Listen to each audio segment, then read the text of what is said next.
Hola, buenos días, buenas tardes. En la clase de hoy vamos a hablar de la medicina en el periodo que se conoce como positivismo. Este periodo comprende el tiempo entre la Revolución Proletaria de 1848 hasta la Primera Guerra Mundial en 1914, que de alguna manera da inicio históricamente al siglo XX. La revolución proletaria tiene que ver con, como hemos venido hablando en clases anteriores, por un lado el surgimiento de la burguesía, por otro lado la revolución industrial y el fenómeno que se genera a partir de las clases campesinas yendo a las grandes ciudades a trabajar en las nuevas fábricas y a la vez las condiciones de vida que se van generando en esta población, donde finalmente entonces se genera una revolución a partir de los trabajadores, una lucha de intereses, una lucha de clases entre la clase proletaria y la burguesía. Vemos una imagen en el cuadro que está presentado en la diapositiva. Y eso en cuanto un poco al momento histórico, y también es un momento donde hay un gran progreso tecnológico y donde se confía en la ciencia, hay una gran valoración de la ciencia como motor del progreso y el bienestar. Entonces vamos a ver un poco las ideas centrales del positivismo. Lo que va a afirmar esta corriente de pensamiento filosófica es que la ciencia es la única forma válida de acceder al conocimiento. Y que este conocimiento entonces se va a adquirir a través justamente del método científico, por la experiencia y la observación, que puede ser directa o puede ser a través de aparatos de registro y medición, ¿sí? Y esta idea de acceso al conocimiento a través de la ciencia se opone de alguna manera a ideas metafísicas de periodos anteriores. Lo que se va a plantear ahora es que finalmente el ser humano no tiene posibilidad de acceder a comprender el origen y el fin último de los fenómenos. Entonces, que los esfuerzos tienen que estar encauzados a comprender las relaciones de causa y efecto de los fenómenos, de tal modo que se puedan enunciar leyes generales para explicar el comportamiento de la naturaleza. La figura paradigmática del positivismo es el filósofo francés Auguste Comte. Él es quien introduce el término positivismo, sostiene que la ciencia es la clave para interpretar el mundo, el único camino válido, y establece un recorrido en la historia de la humanidad donde él ve tres estadios o periodos, ¿no?, históricos en la evolución de la humanidad. Un primer estadio teológico en el cual los fenómenos son explicados o como una intervención divina o como una cuestión mágica. Esto lo hemos visto en los primeros capítulos de Historia de la Medicina, donde prevalecía el pensamiento mágico para explicar los fenómenos. Luego un estadio metafísico donde la especulación intelectual reemplaza a esta fe o a este pensamiento religioso. Y finalmente el estado contemporáneo a Comte, cuando hace esta afirmación, dice: estamos ahora en el estado positivo, donde el ser humano asume la imposibilidad de saber su origen y destino y se propone investigar entonces las relaciones mecánicas que producen los fenómenos, es decir, la causa y efecto, que es a lo que sí se puede acceder. Comte clasifica las ciencias desde las más simples hasta las más complejas, por ejemplo, desde la matemática hasta la sociología, ciencia que en esta época y el estatus científico. El positivismo tiene un gran impacto en la medicina. Por un lado, porque ofrece una metodología para adquirir conocimiento. Y por otro lado, porque se produce un gran desarrollo en las ciencias biológicas y bioquímicas. Y también, por ejemplo, las nuevas ciencias como la sociología y la microbiología permiten desarrollar medidas para combatir los males provocados por el hacinamiento y el urbanismo, ¿no? Este fenómeno que hablábamos hace un ratito de el hacinamiento vinculado con el surgimiento de las fábricas y toda la población obrera viviendo en condiciones insalubres en las ciudades. La otra figura paradigmática del periodo que vamos a nombrar es Charles Darwin, a quien ya conocemos tanto por la primera parte de la materia como por epistemología. Charles Darwin escribe en 1859 El origen de las especies. En este texto, él postula que todas las especies de seres vivos han evolucionado a partir de un antepasado común mediante un proceso denominado selección natural. Él plantea, como ya hemos visto, que se producen dentro de una población de individuos variantes y que sobre esas variantes opera la selección natural, haciendo que sobreviva el más apto, es decir, el que tiene las características que mejor se adapta a las condiciones del momento. Y de esta manera, él explica la evolución de las especies. Unido al positivismo, el darwinismo pareció también dar respuesta científica no solo a la evolución natural de las especies, sino también se utilizó para explicar la lucha por la vida entre individuos, pueblos y razas. Y prontamente se extendió a otros terrenos, incluido también la medicina, donde también tuvo algunos avances de la medicina en este periodo. Por ejemplo, se investigó la fisiopatología de las enfermedades, es decir, el funcionamiento de un tejido o organismo durante el curso de la enfermedad. El desarrollo de la microbiología y la toxicología permiten descubrir la causa de muchas enfermedades hasta entonces desconocidas. Se introduce en la cirugía la anestesia y la antisepsia y los científicos comienzan a reunirse en congresos donde se intercambian los nuevos conocimientos y donde empiezan a surgir las organizaciones sanitarias internacionales. Hablemos ahora un poco del campo de la anatomía y la histología. Se producen progresos en la anatomía macroscópica, en la anatomía cardiovascular y también en la neuroanatomía.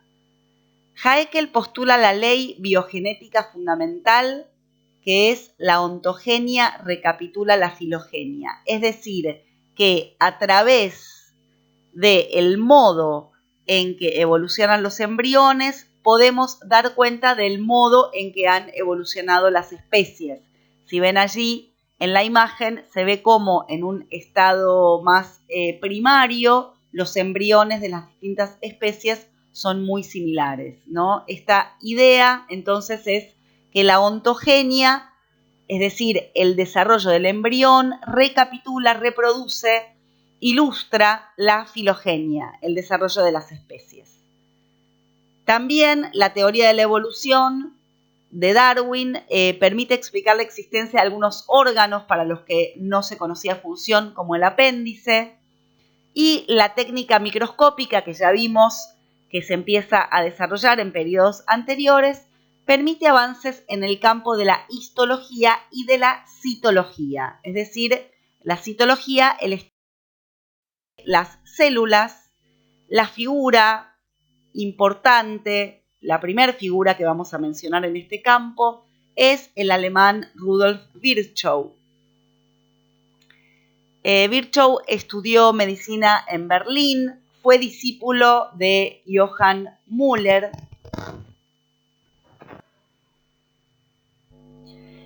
Es Virchow quien describe por primera vez la leucemia y en 1847 funda los archivos de anatomía, patología, fisiología y clínica médica que administra hasta su muerte. En un momento lo envían a investigar una epidemia de tifus en Silesia, lugar que vemos allí en el mapa, que ocupaba lo que actualmente es el territorio, buena parte en el territorio de Polonia y una parte en Alemania y una parte en la República Checa. Lo mandan a investigar la epidemia y cuando regresa, en el informe denuncia las condiciones sociales que se vivían y que favorecían a la enfermedad. Esto sumado al hecho de que él adhería a la Revolución Proletaria de 1848, lo obliga de alguna manera a abandonar Prusia y entonces trabaja durante 8 años como profesor de anatomía patológica en la Universidad de Würzburgo, que vemos en la foto de abajo. De regreso a Berlín, ya como catedrático de Berlín, funda el Instituto de Anatomía Patológica. A Virchow lo vamos a recordar sobre todo por sus estudios respecto a la teoría celular. Es quien establece la incipiente teoría celular, que pueden revisar el capítulo anterior, el capítulo 7, para ver cómo la idea de la célula aparece en aquel periodo, y en este ya se establece, digamos, como teoría. Dice Virchow, la célula es la unidad morfológica y funcional del organismo viviente. El organismo lo plantea como una república celular, en la que cada célula es como un ciudadano y cada célula es portadora dentro de sí misma de todas las características necesarias para la vida. También establece Virchow que cada célula necesariamente proviene de otra célula, es decir, que hay una continuidad entre las células de los tejidos enfermos y de los tejidos sanos. Entonces, la enfermedad no es un proceso discontinuo, sino que las células enfermas provienen de las células sanas. Respecto a el sistema nervioso y la estructura de las neuronas, había bastante debate sobre esta cuestión, hasta que Santiago Ramón y Cajal va a establecer la ley de contacto pericelular, que establece que las neuronas son células que se relacionan unas con otras gracias al contacto de las prolongaciones, pero manteniendo la individualidad celular. Y pasamos a hablar de la gran figura del periodo en el terreno de la fisiología, que es Claude Bernard. Se dice que 3/4 de lo que se enseña luego en el siglo XX respecto a la fisiología son descubrimientos que se hacen en este periodo. Bernard fue sucesor en el Collège de France de Magendie, a quien vimos en el capítulo anterior como el trapero de los hechos, es decir, este personaje que acumulaba de alguna manera observaciones de hechos, pero sin establecer leyes generales. Bernard es su asistente de cátedra, finalmente lo sustituye y lo reemplaza. Y él hacía sus investigaciones en un pequeño sótano oscuro y húmedo en el Collège de France. La mayoría de sus investigaciones fueron hechas en ese sótano, lo que le va a producir luego una enfermedad. En el momento de mayor fama, tiene que abandonar su trabajo por enfermedad y se retira a su casa de campo. Y cuando se retira, trata de reflexionar respecto a cómo había sido el método para llegar a los grandes hallazgos que había hecho en ese laboratorio, y así es que escribe la obra Introducción al estudio de la medicina experimental, que tiene la característica de ser aún hoy vigente. Se lo considera entonces el fundador de la medicina experimental. Vemos allí en el retrato una lección de Claude Bernard. En sus primeros años de investigación en el laboratorio, se dedica a la exploración de los procesos digestivos y, estudiando conejos, descubre las propiedades del jugo pancreático y demuestra la función glucogénica del hígado, es decir, la capacidad del hígado de generar azúcares. A partir de este descubrimiento, se entiende la glándula hepática como un gran laboratorio que fabrica diferentes sustancias a expensas de los alimentos. Y a estas sustancias las almacena y las distribuye al organismo según las necesidades. También Bernard introduce el concepto de homeostasis para describir la capacidad que tiene el cuerpo de mantener y regular sus condiciones internas. Y basado en la función glucogénica del hígado, enuncia el concepto de secreción interna, que a la vez va a ser un paso decisivo para el nacimiento de la endocrinología. Este concepto de secreción. Por otra parte, en Alemania se genera una corriente de discípulos de Müller que intentan generar aparatos de medición y registro, de modo que aquellas afirmaciones que uno podía hacer a partir de la observación, a partir de ahora puedan realizarse a través de aparatos de registro, ¿no? Pasar del yo observé al yo registré, y es así como hay muchísimos inventos de esta época, como el quimógrafo, el espirómetro, el miógrafo, el miotonógrafo, el esfigmógrafo, el electrocardiógrafo y el oftalmómetro, entre otros.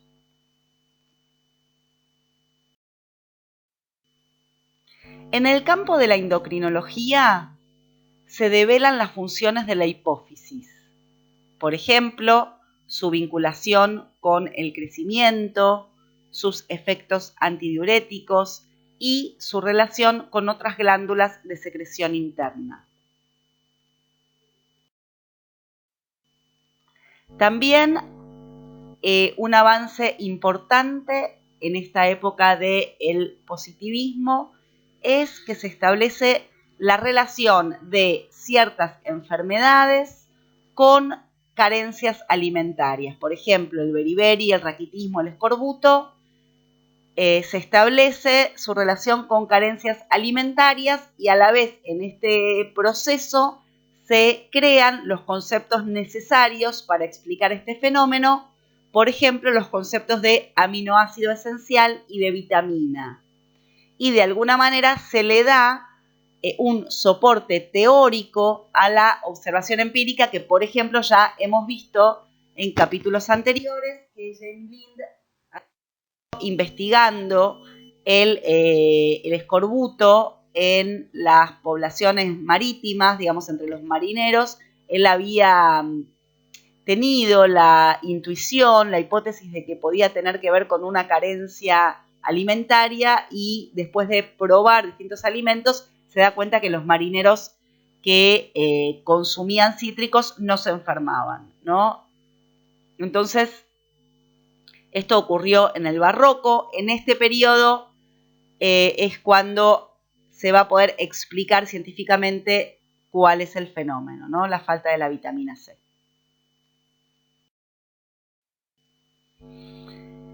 En el campo de la fisiología y la psicología, también vamos a mencionar a Iván Petrovich Pavlov. Pavlov, en realidad, estudiaba la secreción gástrica, ¿no? Entonces, estudiando la secreción gástrica y su relación con el sistema nervioso, él hace una fístula esofágica en perros. Entonces, el animal podía deglutir el alimento, pero el alimento no llegaba al estómago. Sin embargo, a pesar de que el alimento no llegaba al estómago, había secreción gástrica, con lo cual concluye Pavlov que hay una conexión nerviosa en la producción de la secreción gástrica y hace una contraprueba. Denerva el estómago, es decir, le quita las conexiones nerviosas al estómago y, a pesar de que el perro se alimentaba, no se producían jugos gástricos. Esto por un lado. Pero otro descubrimiento también lo lanza a la fama es el tema de los reflejos condicionados. Mientras hacía estos experimentos, entonces él establece que a partir de la aparición del alimento se genera en el perro un aumento de la secreción. Ahora, lo que hace Pavlov es, en el momento en que va a entregarle la comida al perro, toca una campanilla. De manera que el animal asocia el sonido de la campanilla con la proximidad del alimento. Y al asociar ambos fenómenos, lo que termina ocurriendo es que con solo hacer sonar la campanilla, en el perro se produce una emisión de secreciones gástricas, igual que si hubiera visto comida. ¿Por qué? Porque el reflejo ha sido condicionado. Entonces, este es el concepto importantísimo que introduce Pavlov, el de reflejo condicionado, y gana el Premio Nobel de Medicina en 1904 por sus trabajos en la fisiología de la digestión, ¿sí? Y vemos allí un gráfico que explica el reflejo condicionado y debajo un perro embalsamado de los que utilizaba Pavlov en sus experimentos en el Museo de Pavlov. Vamos a mencionar ahora algunos avances en el terreno de la embriología y la genética.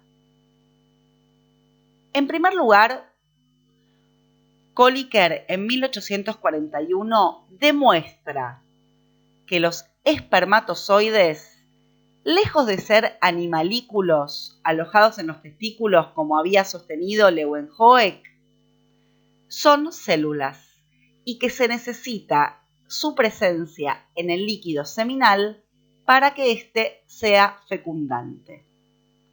También se observa en este periodo que la fecundación se produce por el mutuo acoplamiento de los núcleos del óvulo y el espermatozoide, también cerrando uno de los viejos debates en la historia de la medicina respecto a cómo se producía el nuevo embrión, y se demuestra que en un inicio todas las células son pluripotentes, es decir, que pueden desarrollar distintos tipos de tejido, pero que en cierta instancia, en cierto momento de su desarrollo, se especializan y solamente pueden generar un tipo de tejido.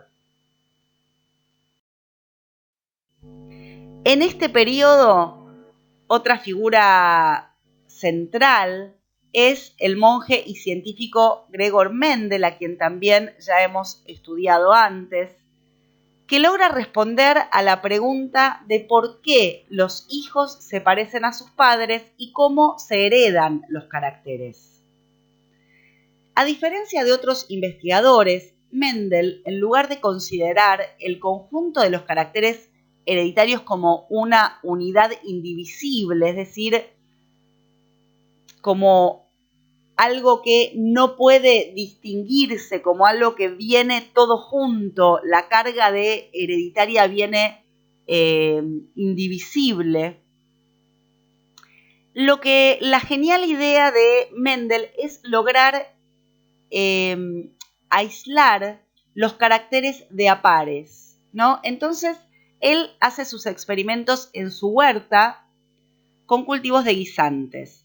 Entonces, por ejemplo, empieza a estudiar la forma de las semillas, distinguiendo en redonda y rugosa, el color, distinguiendo verde-amarillo, la longitud del tallo, distinguiendo gigante y enano, y a partir de sus experimentos llega a los conceptos de carácter dominante y recesivo que van a ser tan importantes en los estudios genéticos. Sin embargo, durante su vida, sus hallazgos no tuvieron repercusión, si bien los presentó en la Sociedad de Historia Natural de Brum, y permanecieron ignorados hasta inicios del siglo XX. Entonces, para cerrar esta presentación, vamos a recapitular los personajes que estuvimos viendo como una selección de figuras clave del periodo positivista: Comte, Darwin, Bernard, Kolliker, Virchow, Mendel, Haeckel, Pavlov y Ramón y Cajal. Y con esto damos por terminada la clase de hoy. Muchas gracias.